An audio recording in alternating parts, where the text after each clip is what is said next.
Ma vie, ma Tunisie. Témoignage du beau-frère de Salah Karkar, ex-dirigeant d'Ennahda. Écrit par Massine Kevin Labidi. Livre sponsorisé par MCAN. Mouvement du changement d'Afrique du Nord. Site web, mcantimes.com. Une enfance chaotique. La plus grande joie de ma mère. La rentrée de janvier 1976 après les vacances d'hiver fut rude pour les deux candidates au baccalauréat. Cette année, ma mère ne voulait pas d'échec. Tout le monde devait leur procurer calme et sérénité pour qu'elles puissent bien réviser. Même mon père ne ramenait plus d'amis à la maison le samedi.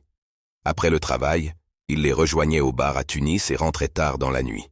Quant à ma mère, elle se levait à 6 heures du matin pour leur porter le petit déjeuner au lit et restait éveillée avec elles le soir, jusqu'à ce qu'elles s'endorment presque sur leur cours. Et après avoir éteint la lumière chez les filles, elle faisait encore un tour chez les garçons, jeter un coup d'œil sur chacun de nous et nous couvrir. Pour moi, cette rentrée de janvier fut encore plus difficile. On ne s'occupait presque plus de moi. Je n'eus pas ma moyenne au 2e trimestre. Même mon père s'en moquait à présent. « Je ne vais plus me casser la tête avec lui », disait-il. « Qu'il étudie ou pas, il ne réussira pas cette année. » De plus en plus isolé à la maison et à l'école, je sombrais dans mes rêves. Les animaux domestiques étaient les seuls amis qui me restaient. Je passais la plupart du temps avec eux, même la nuit. J'attendais que tout le monde dorme pour sortir par la fenêtre. J'allais dormir dans la cave avec eux, et je me réveillais au lever du soleil pour rejoindre mon lit. À la fin de l'année scolaire 1976, la sentence tomba. Je devais redoubler ma classe de 5e année primaire. C'est à ce moment-là que je commençais à perdre pied. Les études ne me passionnaient plus. Autour de moi, la famille ne s'intéressait qu'aux résultats de mes 2 sœurs. Quand on sut que je redoublais, il n'y eut aucune réaction, comme si c'était normal et que tout le monde s'y attendait. Un peu d'attention m'aurait fait du bien, mais je me résignais. Tout le monde attendait la réussite des filles. Enfin, la nouvelle arriva. Mes 2 sœurs avaient eu leur diplôme, et la deuxième avec la mention « Très bien ». Dès que ma mère apprit la nouvelle, un grand you-you résonna dans la maison. On ne l'avait pas vue si joyeuse depuis la mort de sa propre mère. Les larmes aux yeux comme si c'était elle qui avait eu le diplôme. Après toutes ces années de fatigue, elle méritait bien cette joie. Tout le monde était content de cette réussite. Durant plusieurs jours, les visiteurs se succédèrent à la maison pour féliciter mes sœurs. Ma mère les recevait avec entrain, leur présentant des gâteaux tunisiens avec du thé vert ou rouge au pignon. Je dus plusieurs fois courir chez l'épicier du coin acheter ce qu'il manquait. Une semaine bien chargée venait de passer. Mes grandes sœurs étaient de plus en plus distantes. Elles vivaient dans leur monde de grandes. Quant à nous, les plus jeunes, nous avions notre monde à nous. Ma mère ne changea pas ses habitudes. Elle nous emmenait à la plage comme tous les étés. Mon père avait repris l'habitude d'inviter des amis à la maison dans la soirée. La vie revenait à la normale après toute cette tension. Le mercredi 4 août 1976, j'atteignis mes 10 ans. Le jour de mon anniversaire tenait dans mon esprit une place importante depuis le début de ma nouvelle vie. Comme pour chacun de nos anniversaires, ma mère prépara un grand gâteau, et ce fut une journée spéciale pour moi. Je n'avais pas d'amis à inviter, mais j'étais très content de passer ce jour en famille, et tout le monde m'embrassa en me souhaitant longue vie, joyeux anniversaire et réussite pour l'année à venir. J'avais raté mon année scolaire, mais grâce à la réussite de mes 2 sœurs, tout le monde semblait l'avoir oublié. L'infiltration islamiste de la famille. Au bout des vacances d'été, je recommençais mon année de 5e année primaire avec les mêmes instituteurs. Les élèves avaient changé, sauf ceux qui redoublaient comme moi. Cette rentrée fut si difficile pour moi que je ne voulais plus aller à l'école, mais ma mère s'employa à me convaincre qu'elle s'occuperait plus de moi à présent et que, au bout du compte, j'arriverais moi aussi jusqu'au bac. Cela me rassura un peu, mais au fond de moi, je ne croyais plus à mes capacités pour réussir. Mes 2 grandes sœurs étaient inscrites à l'université. La première voulait devenir institutrice. Quant à la deuxième, elle entamait des études de mathématiques. Après quelques semaines, je remarquai qu'elle souriait de moins en moins et qu'elle commençait à changer de comportement. Je connaissais Samira depuis que j'avais ouvert les yeux sur ce monde, et c'était elle qui s'était le plus occupée de moi depuis ma naissance. Donc, s'il y avait une personne dans la fratrie qui m'était proche, c'était bien elle. Jusque-là, je la connaissais par cœur, je devinais tout ce qu'elle ressentait. Elle déployait une énergie considérable et toute naturelle pour égayer notre vie. Son dévouement avait contribué à mon bonheur et au maintien parmi nous d'un esprit d'ouverture. Elle trouvait toujours une nouvelle idée de jeu. Elle aimait s'habiller à la mode et mettre de l'ambiance à la maison, C'était une jeune fille imprégnée de modernité. Elle avait hérité de notre mère son caractère fort qui n'abandonne jamais quelles que soient les circonstances. Elle était connue pour son esprit libre et critique, son humour, sa chaleur humaine. Elle était toujours partante pour aller au-devant des choses. Mais depuis qu'elle avait rejoint l'université, elle semblait perdre cette gaieté qui faisait le charme de sa personnalité.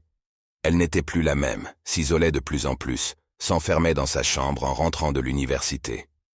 Un jour, j'entendis cette conversation étrange entre elle et ma mère. « Maman, est-ce que tu sais, nous sommes cernés par les forces du mal. Que veux-tu dire, mon enfant ?» Samira se mit à marcher de long en large dans la cuisine. Son excitation comportait une sorte de gêne qu'elle tentait en vain de dissimuler. « Il y a beaucoup de gens qui veulent nous détourner du chemin qui mène à Allah. Ça m'inquiète ce que tu dis. Quelqu'un cherche-t-il à te faire du mal ? Oh non, je me sens forte, maman. Allah est avec moi. Allah est si bon. » Je ne me suis jamais senti aussi près de son cœur. Sentant que sa fille n'était pas dans son état normal, ma mère abandonna les préparatifs du déjeuner et s'assit. « C'est bien la première fois que je t'entends parler d'Allah avec une telle passion. Je t'en félicite. Mais pourquoi as-tu les mains qui tremblent comme ça? Qu'est-ce qu'il t'arrive? Est-ce que tu es souffrante? » Si je suis souffrante, pas le moins du monde. Au contraire, je me sens aussi forte qu'un bloc de granit. Mais alors, pourquoi trembles-tu? Je tremble car mon amour pour Allah est immense, et je sais qu'il me regarde. Il nous regarde tous, rétorqua placidement ma mère. Tu te trompes, maman. Allah regarde seulement ceux qui sacrifient tout pour lui, ceux qui se placent corps et âme sous sa lumière. Depuis que tu es à l'université, Samira, tes mots ont bien changé, et je trouve que tu as perdu de ta joie de vivre. Je n'ai jamais été aussi heureuse. J'ai rencontré de nouvelles personnes qui m'ont ouvert l'esprit et redonné la liberté. Merci pour ta délicatesse, ma fille. Est-ce que je t'ai élevée sous une cloche de verre? Tu ne m'as pas élevée pour que je puisse accéder à la vraie parole de Dieu, lança ma sœur avec emportement, comme si ma mère lui avait caché la vérité d'Allah. Elle s'assit à son tour, se frotta le visage avec ses mains. Pendant quelques secondes, son esprit sembla égaré dans le silence, puis elle fixa ma mère. Nous devons tous apprendre à écouter la parole d'Allah. Ce que nous avons fait pour lui jusqu'à présent n'est rien. Désormais, tous nos gestes, nos actes et nos pensées doivent être tournés vers lui, sans quoi les portes du paradis nous resteront fermées. Tais-toi. Tes mots me font mal, comme si je n'étais pas musulmane. Je ne veux plus t'écouter. Pourtant, il le faudra bien, car c'est la volonté d'Allah. Cette discussion me glaça le sang. Pourquoi Samira était-elle aussi dure dans ses propos? Ma mère pratiquait la prière quotidiennement. Elle nous éduquait sans faire de différence entre nous, prêtant à chacun une égale attention, remplissant au mieux son rôle de mère. Elle n'avait à rougir de rien, si ce n'est de ses nombreuses disputes avec son époux. Mais elle n'en était pas responsable puisqu'elle n'avait pas voulu ce mariage. Au contraire, elle avait accepté son sort malgré sa peine et travaillait sans relâche au bien-être de sa famille. Elle s'était battue pour que nous vivions sous notre propre toit. Que pouvait-elle faire de plus pour mériter l'amour d'Allah? Ma sœur prenait un virage qui annonçait des jours difficiles. Son changement d'attitude se refléta dans ses vêtements. En quelques mois, leurs couleurs attrayantes glissèrent vers le gris, et chose surprenante chez elle qui s'habillait d'habitude plutôt court, ses jupes lui descendaient à présent jusqu'aux mollets. Elle s'enfermait avec ses deux sœurs plus jeunes dans leur chambre pour discuter à voix basse d'Allah et de l'islam. Je remarquai que celle-ci commençait à l'imiter. Quant à l'aînée, elle refusait d'écouter sa cadette. Le ton montait entre elles. L'autre ne renonçait pas, et lui mettait la pression. Elle s'opposait à sa façon de s'habiller, intervenait dans sa vie privée et son comportement. L'atmosphère était devenue électrique. Ma mère devait intervenir pour les calmer.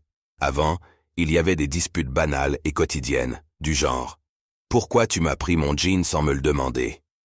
À présent, j'entendais ma sœur aînée crier « Occupe-toi de toi-même et laisse-moi vivre ma vie ». Ma grande sœur avait été élevée de façon libre et indépendante. Elle ne supportait pas que l'on décide pour elle. La tenue de ma deuxième sœur était devenue la propagande de son nouveau discours, mais cela ne suffisait pas. Elle se transforma en une véritable prosélyte. Elle avait jeté son dévolu sur notre famille, et, évidemment, ce fut bientôt mon tour.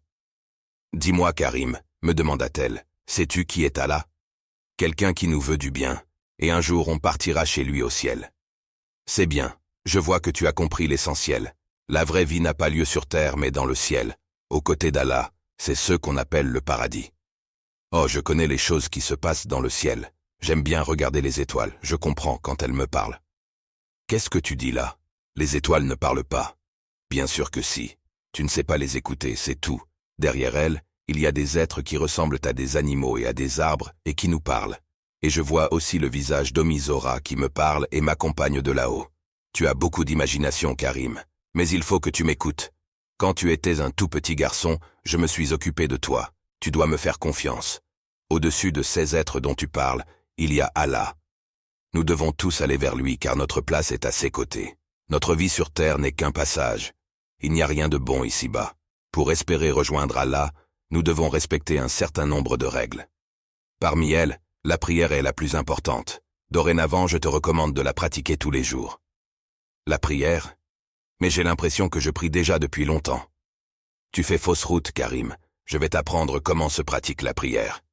Si cela peut te faire plaisir. Mais, dis, pourquoi tu te querelles autant avec maman? Ce ne sont pas des querelles. Je ne veux que son bien. Pourtant, ça la rend malheureuse. Rassure-toi, nous allons tous devenir de bons et vrais musulmans. Parce que nous ne sommes pas des vrais musulmans. Non, un vrai musulman doit être soumis complètement à Allah pour gagner son paradis. Et comment on se soumet à Allah? C'est ça que je vais t'apprendre. Et toute la famille se soumettra à Allah. Forte de ses premières victoires, ma sœur s'activait plus que jamais. Elle se rendait à des rendez-vous avec ses nouveaux amis pour discuter de religion et de politique. À la maison, elle commença à déverser pour un oui pour un non des déclarations frénétiques sur l'enfer, le paradis et l'Occident, le grand ennemi de l'islam. Son regard n'était plus le même. Quelqu'un se cachait-il derrière elle pour la manipuler? L'inquiétude de ma mère grandissait. Elle voyait que sa fille traversait une période délicate, qu'elle était victime de ses mauvaises fréquentations. Mais elle s'accrochait à l'espoir que celle-ci retrouve bientôt sa vraie nature. Cela lui semblait impossible qu'une personne bien éduquée et nantie d'un bon niveau d'études se laisse manipuler. Elle ne voulait rien imposer à ses enfants, préférant qu'ils assument leur choix par eux-mêmes, en toute responsabilité. Je me rappelle que lorsque mon petit frère voulait toucher l'eau chaude dans la salle de bain, elle le laissait faire. Quand il s'était brûlé, elle le consolait en riant, disant que, comme ça, il ne la toucherait plus. Elle nous avait éduqués ainsi. Elle ne voulait pas que nous vivions ce qu'elle-même avait vécu, ne pas avoir le choix de ses expériences et de son conjoint. Elle avait souffert toute sa vie de son mariage forcé et refusait que ses enfants connaissent le même sort. Non, ça ne pouvait pas arriver dans sa famille. Elle avait tout fait pour nous protéger de cela. La grande faute que commit ma mère fut de ne pas agir à temps face à ce danger, parce qu'elle croyait à la liberté de conscience de chacun. Hélas, elle sous-estimait le danger. Elle n'imaginait pas les multiples méthodes d'infiltration et de manipulation au moyen desquelles l'islamisme maintient sa coupe sur les personnes qui tombent dans son piège. Ma sœur était tombée dans un de ces pièges. L'amour d'un islamiste et le vœu de devenir une femme exemplaire au service d'Allah dans le mariage, qui est le rêve de toute fille de cet âge. Cette méthode a été utilisée parmi d'autres par Mohammed lui-même. Pour obtenir l'alliance d'une famille ou d'une tribu et propager l'islam, il épousait une de leurs filles. On voit cela aussi en Europe parmi beaucoup de convertis à l'islam. L'amour et le mariage sont un des plans de l'islamisme pour infiltrer la société. Aujourd'hui, je ne peux m'empêcher de penser que cette situation qui est à l'origine du malheur de notre famille préfigurait ce que la Tunisie vit aujourd'hui. La fuite de Ben Ali a permis à un parti politique à vocation islamiste d'agir en toute impunité sur une population tunisienne encore fragile, manquant d'expérience dans le domaine de la liberté démocratique et en majorité sous l'emprise de l'islam. Ce parti a mis à profit cette emprise religieuse pour embobiner des milliers de familles comme la nôtre et arriver au pouvoir. Donc, ma mère ne voulut pas intervenir dans les choix de ma sœur et les choses empirèrent. Cette atmosphère délétère précipita un autre événement. Ma sœur aînée était courtisée par un de ses amis, un homme de grande taille, de physionomie et d'allure occidentale. On aurait dit un Allemand. Comme il était bon, bien élevé et avait un travail stable, ma mère encouragea ma sœur à se marier avec lui. Ne supportant plus la tension qui régnait à la maison, celle-ci accepta très vite. Il vint avec sa famille demander sa main, et mes parents furent d'accord pour que le mariage ait lieu à la fin de l'année 1976. La cérémonie du mariage organisée par mes parents à la maison nous enchanta. Ce fut un mariage moderne à la tunisienne. Ma grande sœur portait une robe blanche, symbole de lumière et de joie. Après les cérémonies qui durèrent 3 jours et 3 nuits, elle partit de la maison avec son mari pour construire sa vie de famille. Ma mère éclatait de joie car cette union augurait d'un grand bonheur pour sa fille. Elle était heureuse de l'avoir trouvé sa route et être indépendante. Mais ces noces n'avaient été qu'un moment de répit. Dès le lendemain, le régime intégriste reprit ses droits à la maison. Ma deuxième sœur se retrouvait sans rival pour s'opposer à son dessein, nous obliger à devenir de bons musulmans au service d'Allah, à son idée à elle. Découvrez Ma vie, ma Tunisie, disponible en format papier et e-book sur lulu.com et amazon.com. Sinon, suivez le livre audio sur la chaîne et abonnez-vous pour recevoir toutes les nouveautés.